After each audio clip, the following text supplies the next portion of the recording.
I think the 6th edition of Job. I don't know. The more I think about this stuff with Job, the more I really, I really don't want this stuff to be theory. It's interesting to look at the book of Job and think of something otherworldly. I think sometimes we do that with Bible heroes. We look at them as almost untouchables. For instance, we see these stories about heroes who go into freezing ice cold water, and they go out and they save 8 or 10 people who look like they've drowned from a plane crash, and you just go, oh, how do they do that kind of stuff? And how does somebody hiking out in Colorado end up getting jammed and they saw their arm off and wrap it up and have the wits about them to do stuff? And you hear these multiple stories of heroism, if you will, and you think, well, I am just. And let's just be real, that there's some stuff, I don't know, it just really bothers me. The idea that we have this normal stuff that's happening throughout this week, So we've had a young lady who's been in a wheelchair who comes over here. She just passed away, went to be with the Lord on Monday. We've had all kinds of different things in hospitals and whatnot, intense stuff that happens in our life. And you just think, how do we march on and motor through this? There's actually a real practicality to Job.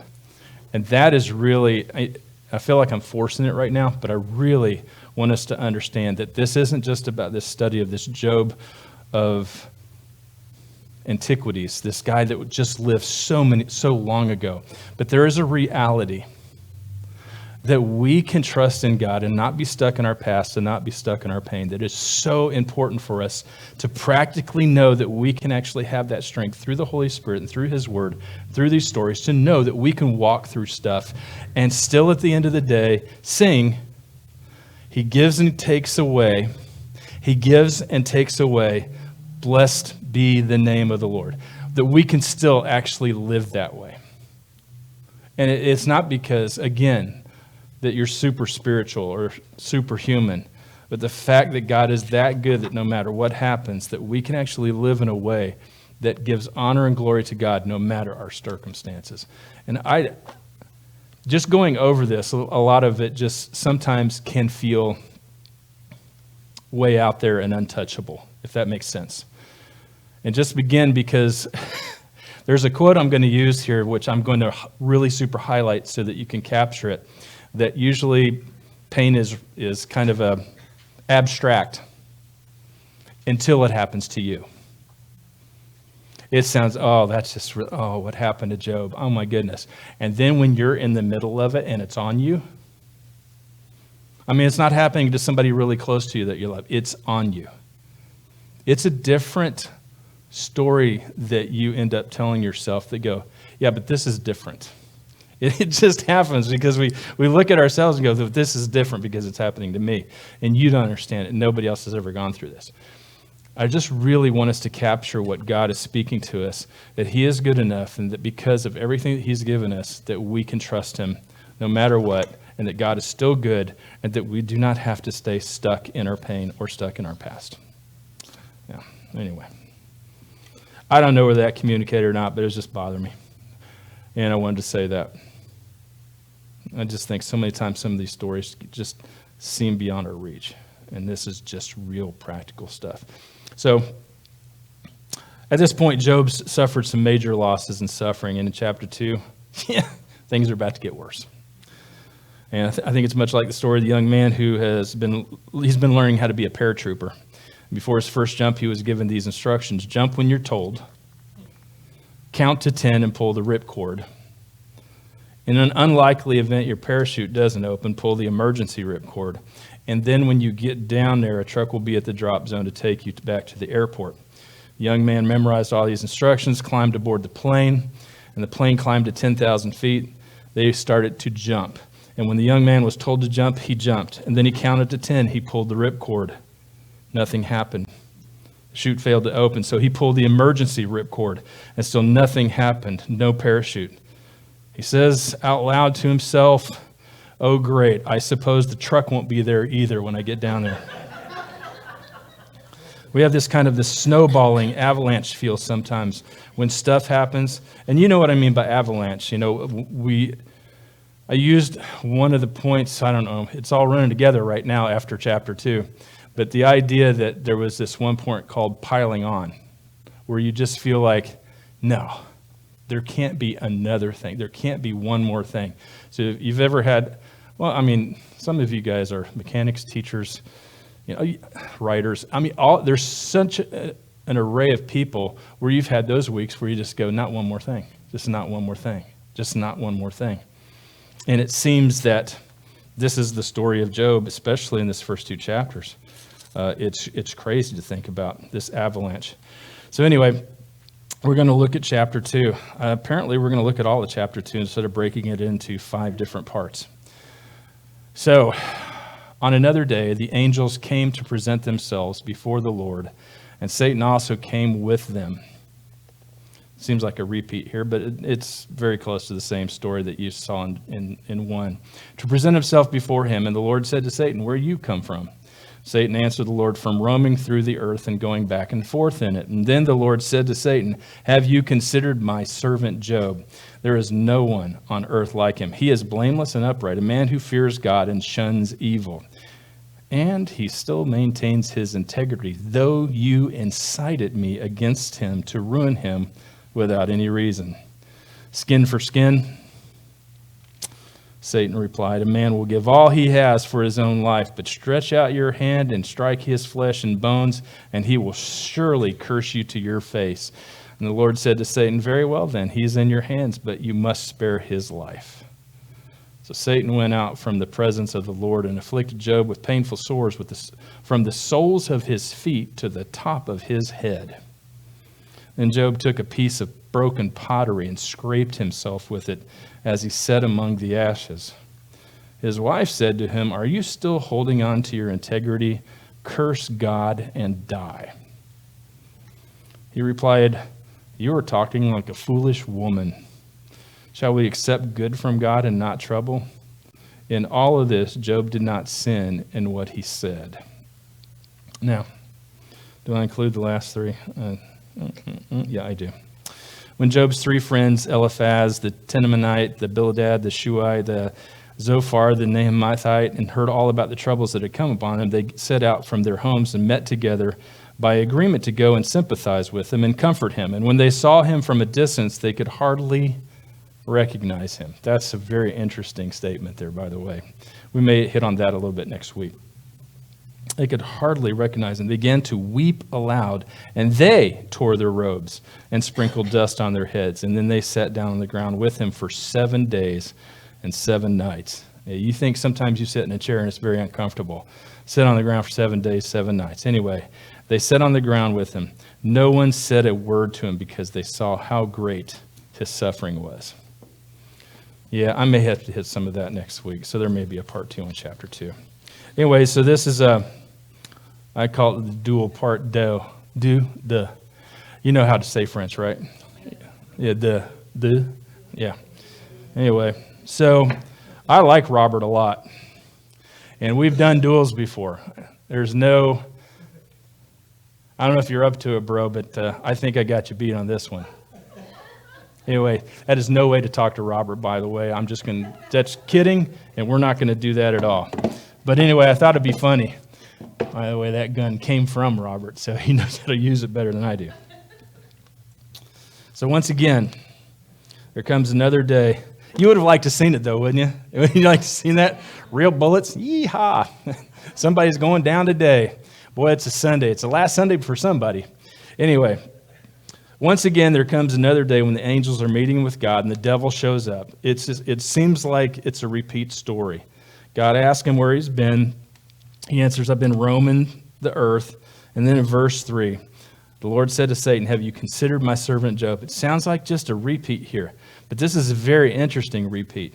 There is no one on earth like him. He is blameless and upright, a man who fears God and shuns evil.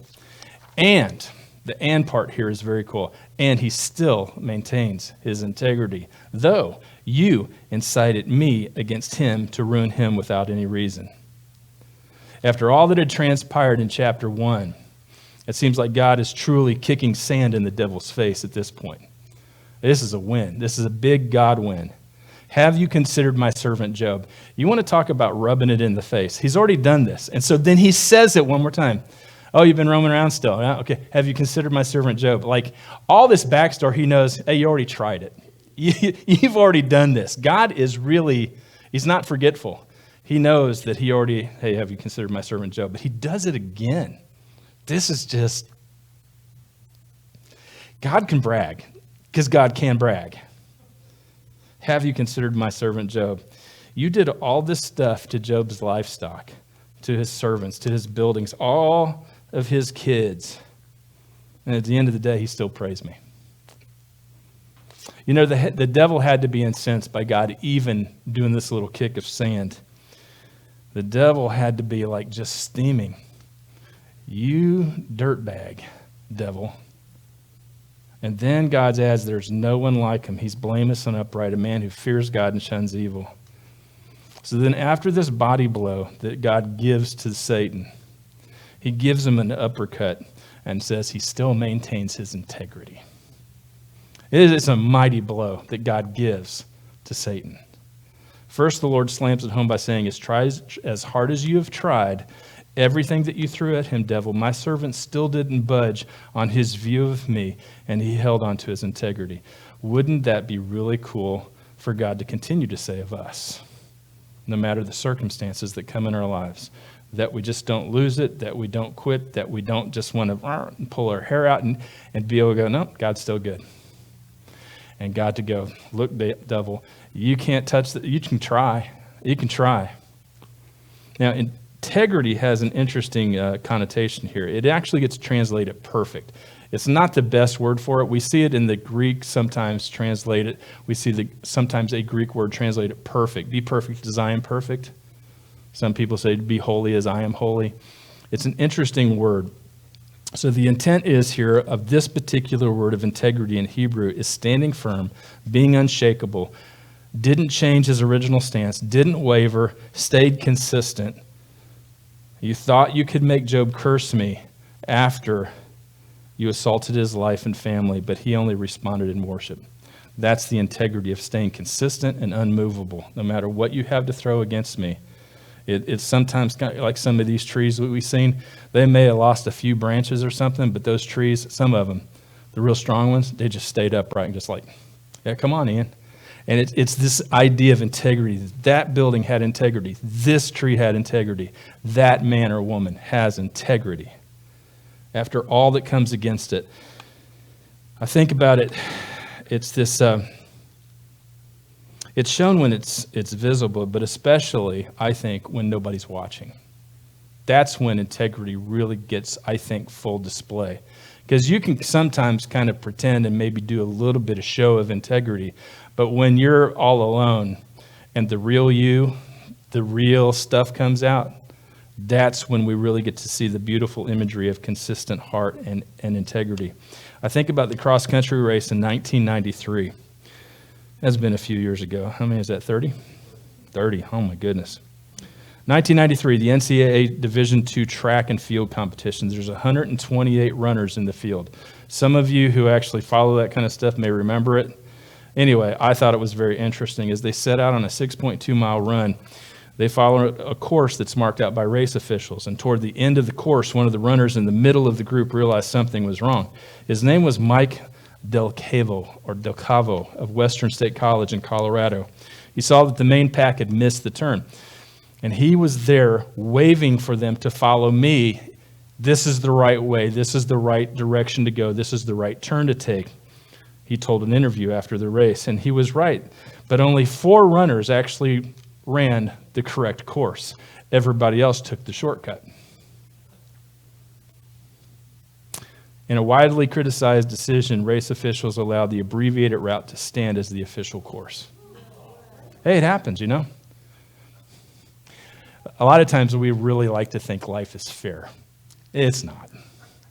It's not. It's fair when it goes our way. Life is really fair. When it doesn't go our way, life is really unfair. It's really funny. Anyway, but that happens all throughout life.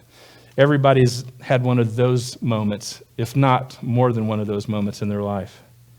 Del Cavo officially finished 123rd out of 128 runners because he had integrity.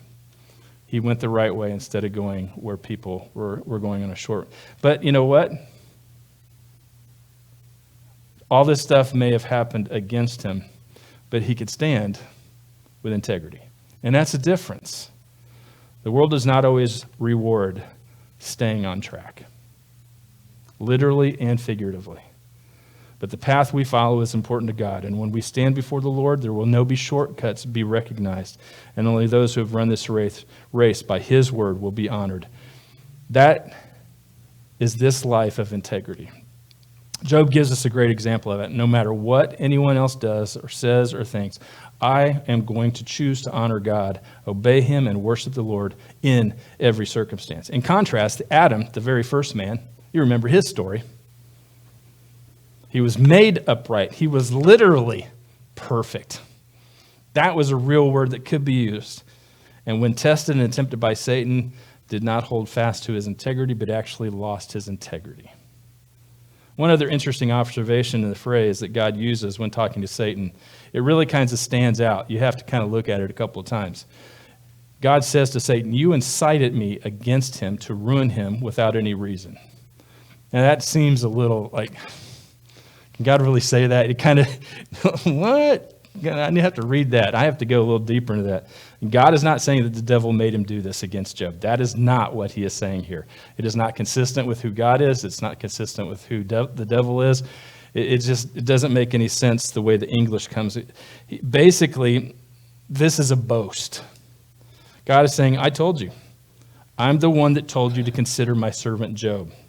God isn't blaming Satan that he somehow made God to hurt Job. But there is this complicit, I allowed you, dirtbag, to do this, to show you how good a God I am. I am the one who chose this ultimately. So this dual part two, or this part finishes like this, skin for skin, Satan replied. A man will give all he has for his own life, but stretch out your hand and strike his flesh and bones, and he will surely curse you to your face. The Lord said to Satan, very well then, he's in your hands, but you must spare his life. Think about this. If God allows, go with me on this, because sometimes I have the ability to overthink something. It just happens. But when you really ponder this, you should not look at your husband like that. That's just not fair, okay? I just wanted to stand up for the men in the room here, but I'm not going to look up now. Anyway, if God allows things to happen, if God is truly sovereign and he allows things to happen, and he possibly does that today, allowing Satan to have his way sometimes for his glory. If God is sovereign and he's in control, and we know that the prince of the air is still ruling, think about the possibility, even today, that God would completely take his hands off. I mean, just ponder that for a moment. If God is sovereign and in control, and as many theologians have said, Satan is on a leash, and Satan is God's devil. He is a created being, and he has limited authority based upon the overruling of God's authority. You think it's bad.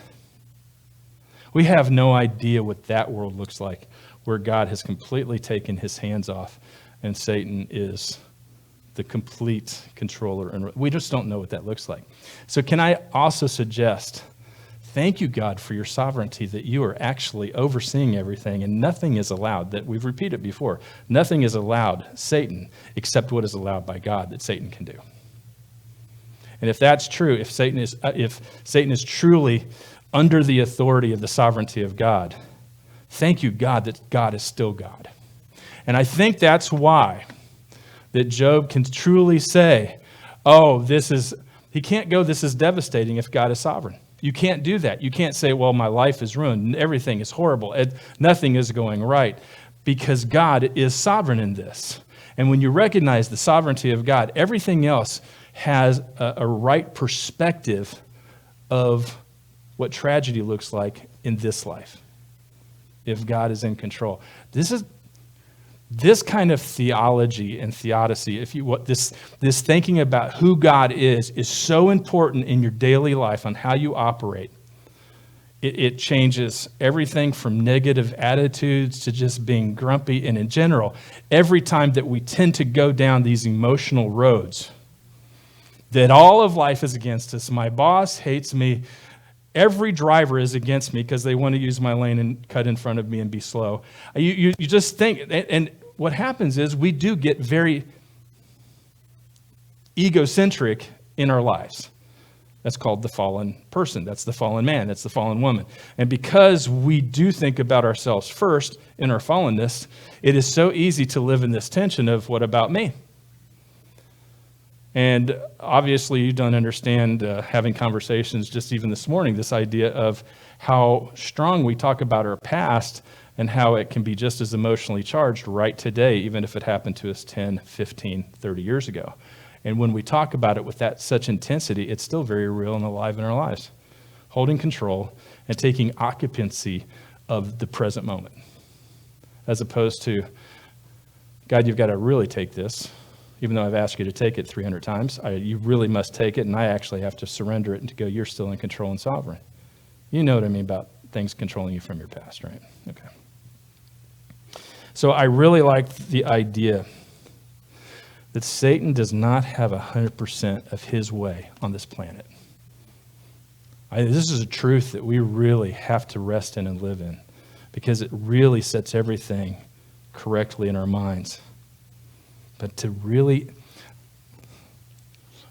think of the aspect of no God, like N-O, no God, is just beyond my comprehension. And I'm so glad that God is sovereign, that he's in control, and that God is good. Number 2, Job's suffering, part 2. Verses 7 through 8. So Satan went out from the presence of the Lord, afflicted Job with painful sores from the soles of his feet to the top of his head. And then Job took a piece of broken pottery and scraped himself with it as he sat among the ashes. Now, just when you didn't think it could get any worse, it does. Satan suggests to God that if Job were to suffer pure physical, personal pain and torture by striking his flesh and bones, as he suggested, that he would certainly curse God. Pain is one of the most personal things that we can experience. And we know there are different people who can, you've seen it. We have this relativity of pain, like some people like, ow, I got a hangnail. And some people have a bone sticking out of their leg and go, yeah, I'll probably need to wrap that thing up. You know, those kind of different people, right? And so, yeah, we have different tolerances of pain. But real intense pain in all of its equal forms, the stuff that then all your mind can think about is the pain, that kind of pain. And you don't have to raise your hand if you've been there, but I know what that's like to go, I'd rather for this to end than keep on going one more day. If you've ever been there, some of us may have contemplated, but to be able to think about what that looks like, to go, I can't take one more day. I can't take one more minute. That kind of pain is personal. And the reason why it's personal is because nobody else can absolutely feel that except you, the pain receiver. And so when you think about Job's life not getting any worse after suffering such loss, and this personal idea of how he was afflicted from the top of his head to the bottom of his feet, Job has been given boils all over his body. Now, we know that boils are very painful. They are pus-filled infections under the skin. They sometimes can open up on their own, depending on the infection. They can ooze, and sometimes I've known people, they had to be lanced and opened and drained. Lancing something on your body is never any fun. The cutting of a boil is painful as well. And so you have this picture of Job sitting in ashes, scraping himself with broken pieces of pottery. Apparently the setting in ashes, and I didn't know this, that ash is a sign of not only just mourning, but also it's a sterile place for oozing sores and infections. And so we have this reference in Exodus for festering boils. It was one of the 10 plagues that were given to the people of Egypt. Think about that. Job got what the people of Egypt got as one of the 10 plagues. One of the 10. They got 10 plagues. But one of the 10 was boils. But God threatened the people of Israel with these same boils, and it will be a curse on them if they do not follow his word and if they disobeyed him. Deuteronomy 28:27, the Lord will afflict you with the boils of Egypt. I mean, so they have some kind of reference to go, oh, that's what the boils of Egypt. Yeah, we saw that where everybody gets afflicted with boils. Probably something to the degree of top of the head to the bottom of the feet, possibly. The Lord will afflict you with the boils of Egypt and with tumors, festering sores, and the itch from which you cannot be cured. Now, you may know if you've ever had any infection and you've had a rash that goes with that infection, the itching along with the scratching only makes it worse. Every mom's always, don't scratch that. Don't scratch that. If you scratch that, it'll get worse. You're going to open up and you can get infected. Don't scratch it. Don't pick at that. I mean, if you've never been told that all your life about don't touch your stuff and don't scratch, and you're going to spread that. You're going to spread that. So anyway, you know what that looks like. And if you've ever experienced anything like chickenpox, poison ivy, poison oak, an allergic reaction on the skin, hives, insect or mosquito bites, rashes, psoriasis, shingles, eczema, or dermatitis, you know exactly what I'm talking about. This idea of this itch that doesn't go away. Now, we have these amazing creams and different things that happen that can maybe reduce a little bit of that. But I'm telling you, once some of that stuff goes away and you just start to some of you are going to start itching already. I'm going to watch you guys. You're going to start, all right? So it's like, get this little. So it's just going to happen. Sorry, I didn't mean to get you into the itch mode. But the deal is, once you start that itching, you don't make it any better. But you see this picture of Job sitting in ashes, scraping himself with pottery, somehow probably opening or trying to relieve this itch. It is not only this mourning of everything that he has just lost in chapter 1, but the physical now attention that goes to your pain is an amazing thing. Now, this quote is really heavy. So I want to kind of centerpiece this quote to tell you this idea. This is what was bothering me this morning, this quote. Mike Mason says this: when it comes to the topic of physical pain, people who are not actually experiencing such pain can entertain all kinds of noble theories about it. Right? He goes on. As long as it is happening to someone else, pain is but an abstraction, a theological conundrum, an unfortunate blight on an otherwise fairly tolerable world. But as soon as the devil so much as touched a person's own body, the whole picture now changes. Then suffering becomes the very opposite of an abstraction. It becomes an enormity. A concrete reality so overwhelming that it has the power to engulf all other reality, to eclipse all other thought except the thought of itself. End quote. This idea of pain, when we say we're coming along, I feel your pain, I get the idea, I've experienced that. In that moment, if you're not in the middle of it, those are only those theories that you can go, I can relate to it, I can understand it. But the idea of all pain being very isolated and being very personal is an amazing thing. And sometimes when we think about that, I think it reminds us of the so many scriptures in the New Testament regarding suffering for the cause of Christ.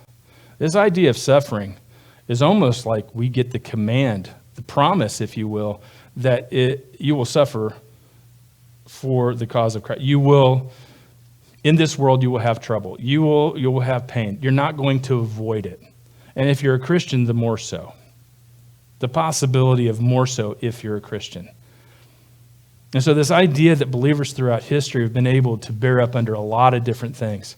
Every November, we try to share stories. We try to tell you about the voice of the martyrs. We show you different videos of people in real life stuff that happens not only in November, but all throughout the year. and since the history of the beginning of the church. And if you've ever read the end of Hebrews 11, the Fox's Book of Martyrs, or you actually get the voice of the martyrs and you read stories and you pray for people, it is an amazing thing to hold on to rational thought, well-articulated responses, and opinions of worthwhile when you're writhing in pain. Pure suffering has a heart of its own away from your reality, because sometimes that's all you can see. From chapter 1, the question changes from, can a person lose everything they have and still praise God, to, can a person lose everything they are and still remain under God's blessing? So suffering is very isolating. It's very personal. And again, we can come alongside people who are hurting. We were called to do that. We're called to pray. We're called to absolutely have empathy and sympathy and a heart for people who are hurting. But when you are in it, the dependency, we somehow think that medicines, proper treatment, good friends, good words are all going to be those things that do it. And the deal is the dependency and our focus upon the dependency of God becomes a very reality part of how we'll walk through it with strength and dignity, and still in the end, like Job, hold on to our integrity. There's times that I've walked in it that I don't think I walked well with integrity. And it's almost like the pain won. I want to encourage you to continue to trust in God so beautifully that when these times come, and they do sometimes ebb and flow, and there is a thing called chronic pain, and there are medicines that sometimes put that at bay, but it's almost like the sins of in the Old Testament where it just kind of rolled them back until the next dose. I mean, it didn't take it away, it just kind of rolls it back and it's still there, the very cause and the root of it. Suffering is very isolating. We have to rely upon God's promises, the encouragement and the prayers of brothers and sisters.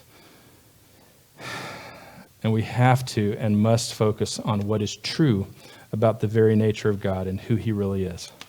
That truth about who God is and who he really is so huge. I don't say it very lightly. That is so important for you to walk, because you just can't somehow inject that later on. Well, I really need to understand the truth of God. That part of who he is, I'm just encouraging you, has to be part of who you are already. It's hard to put it in somewhere in the middle of suffering.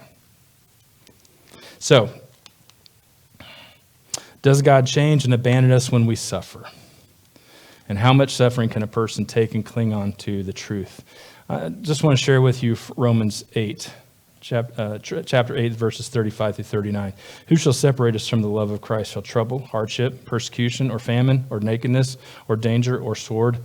As it is written, for your sake we face death all day long, Paul wrote. We are considered as sheep to be slaughtered. No, in all these things we are more than conquerors through him who loved us. By the way, you know that Paul would have his head chopped off, right? And you know that he was flogged, and he was put in prison, and he was beaten, and he was shipwrecked, and he was abandoned. And you go through 2 Corinthians in all that persecution chapter and go, man, he had it bad, not only in the relational field, but in the personal suffering part and isolation. And for him to write this through the Holy Spirit, I am convinced that neither death nor life, neither angels nor demons, neither the present nor the future, nor any powers, neither height or depth, nor any. You see where this comes from, to be able to walk into those spaces. Nor anything else in all creation will be able to separate us from the love of God that is in Christ Jesus our Lord. He was very clear. It's very Job-like. Very Job-like for Paul to write this stuff and to go, I am convinced no matter what happens to me, that God is still good and that his love for me will never, ever change. And that will always be good enough no matter what comes against me. That, I tell you what, I can come out here with barrels of gold. This stuff is so much greater than that. Thirdly, the challenge of additional stresses along with Job's suffering. I don't like this part. This just really irritates me. But his wife said to him in 9 and 10, "Are you still holding on to your integrity? Curse God and die." He replied, "You're talking like a foolish woman. Shall we accept good from God and not trouble?" And I think the devil continues to torture and squeeze every single chess move of this game with him. And this becomes closer to the heart and soul of Job. First it's buildings, then animals, then servants, his children, his body, and now his wife. Ugh. What else can be taken from me? What else do I need to cry out for, God? And in the following chapters, we will see some of the stuff that his friends are accusing him of sinning, of being aloof and distant, and how much further Job can retreat into this cave of loneliness is not only a mystery, but it's also a lot of misery. And here's the truth. You and I, at some time, and maybe more often than once, will experience loneliness at this kind of level. I mean, you can be in a room full of family. You can be really tight with your spouse, and you know you can still be lonely, right? It's true. Like my thoughts are only my thoughts. Who can understand the mind of a person except the person? Yeah, we're a part of the body of Christ. And yes, many of us have solid, average, if not above average families and friends. And yet there will be times of deep loneliness because of our sin, because of our circumstances, or because of our pain and loss. It will happen. It's just part of the human fallenness and condition. But remember Jesus on the cross when he is carrying the sins of the universe, and every human that has ever lived and will live with a beaten and scourged body and nails driven through his hands and feet, being mocked by the authorities and crying out in Mark 15, my God, why have you abandoned me?" And this is super tough to have your closest companion on the planet to ask you, why are you holding on to your integrity? Curse God and die. You would hope that this would be Job's best champion on the planet. It's far different from the initial response of Job's three friends, and we're going to get into that probably next week, but their challenges are really heavy duty. But initially, they seem to be sympathized. They sympathize well. They tore their robes. They sympathized with him. They put ashes on themselves. They sat with him for 7 days and nights and didn't say a word because they saw how great was his suffering. But Job's wife wants him to give up. And Job's response is beautiful. It's full of heart. It's full of trusting in God no matter what is coming against him. Shall we accept good from God and not trouble? Some of you guys have either just experienced some of this stuff or you're walking through it now. Shall I accept good from God and not trouble? And what is beautiful is that Job is willing to forgo, to bypass all understanding of all the whys. This is cool. This is very huge. Because our culture, in a fallen culture, without God, you do this without God, you have to figure out the whys. Well, why would that shooter go into that building? That just doesn't make any sense. He had a really stable home. He made good grades. And no, that doesn't make any sense. All of a sudden, our minds go to this why stuff of why a person in their right mind would do something so cuckoo and odd. And so we wrestle with that. Outside of God, you have to, because you have to come up with your own human understanding. Good luck with that. It's a never-ending cycle of the why question. We do it with our kids raising up, like, why in the world would you just throw pencils up into the popcorn ceiling? Well, I just want to see how many would stick. Like, well, why would you do that? I got to patch that. What are you thinking? Those great questions, right? You're going to ask an 8-year-old, what are you thinking? So we do this with people that we don't even know, going, why would they do this crazy thing? And we try to figure this stuff out. And here, Job is giving us a great example. All of the whys, why are these things happening to me? God knows the reasons, and Job doesn't need to know. You know how some people, you've worked with them before, or they live in your family, where they just go, man, they just take things on the chin. They seem to roll with stuff a whole lot better than I do. You know people like that. They irritate you, by the way, don't they? And you just go like, man, just things seem to come at them, and they're like, Yeah, I got a couple of flesh wounds. It's fine. I'll just get a good night's sleep tonight. And you're just going like, I would be on my knees crying, and you say. So we look at people like that sometimes as superhuman. But here's the cool thing. Job does not look for any reasoning. He doesn't look for the whys. He's okay that he can completely, this is such a thing of beauty, that he can completely just trust God. You're in control. I always knew that you're in control. None of this totally makes sense. If I try to figure it out, I'll go mad. If I try to figure out the whys, and if I set in my own stew of mourning, I could just make myself crazy. And people do. People do that. The Apostle Paul quoted Isaiah chapter 40, verse 13 twice. Once in 1 Corinthians 2:16, he said, "Who has known the mind of the Lord as to instruct him?" I just mentioned that before. And then again in Romans chapter 11, I like to put the verses around this particular one. It makes more sense to put it all together. "Oh, the depth of the riches of the wisdom and knowledge of God, how unsearchable his judgments and his paths beyond tracing out." It gives us an idea that, yeah, go ahead and try to do that with God. Why is God around? Is God abandoned me? All those questions go, how unsearchable his judgment. Who has known the mind of the Lord, or who has been his counselor? Who has ever given to God that God should repay them? For from him and through him and for him are all things. To him be the glory forever. Amen. It is much easier in our minds to reduce God to something that is understandable and digestible. Chop God into manageable bites that are easy to swallow. It's a very convenient faith. It's a very convenient theology to be able to go, I got God all figured out. Go right ahead. I don't. I have no idea sometimes. There's parts that I do know. They're solid, by the way. They're in God's word. They're very clear. But then there's this whole realm and element of stuff that I'm going, I have to go back to what is true. I have to go back what is solid, who God is. Do I actually truly have faith in him when all of this stuff doesn't make sense? And it seems, if I put it in my own logical mind, totally detached from anything here that's true, but I have to go back to what's true, right? Mike Mason says this, "It's easier to diminish God than to enlarge one's own heart." In King George VI, 1940 radio address, George's wife Elizabeth, who was the mother of Queen Elizabeth II, who just passed away, brought King George a poem that had deeply touched her.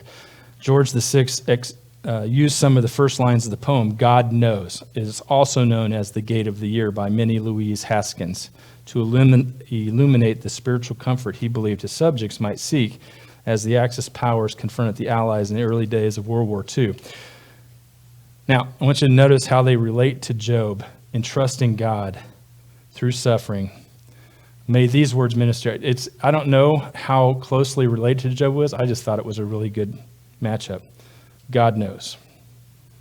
And so he's saying this in 1940 as a radio address to Great Britain. "And I said to the man who stood at the gate of the year, 'Give me a light that I may tread safely into the unknown.' And he replied, 'Go into the darkness and put your hand in the hand of God. That shall be to you better than light and safer than a known way.'" Oh. "So I went forth, and finding the hand of God, trod gladly into the night, and he led me towards the hills and the breaking of day in the lone east. So heart, be still. What need our little life, our human life, to know?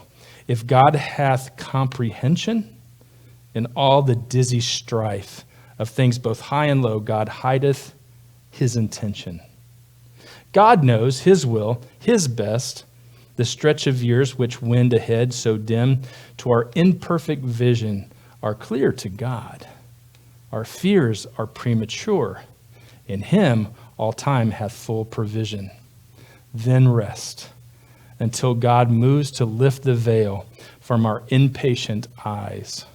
When, as the sweeter features of life's stern face we hail, fair beyond all surmise, God's thought around his creatures our minds shall fill. It's a great poem, and I I would hope that at that particular time that it encouraged the people of Great Britain to be able to trust in God in a way that they cannot see, that they would hold on to the hand of God and not understand anything else that's going on, but know that I can trust God in all the stuff that I don't understand and can't see. May our hearts respond in suffering and loss, like Job, saying, I accept good from God, and I accept trouble as well. But in the end, and the bottom line, blessed be the name of the Lord. If you need to surrender to Jesus today, you're welcome to do that. If you need prayer for anything, you're welcome to come forward as we stand and sing.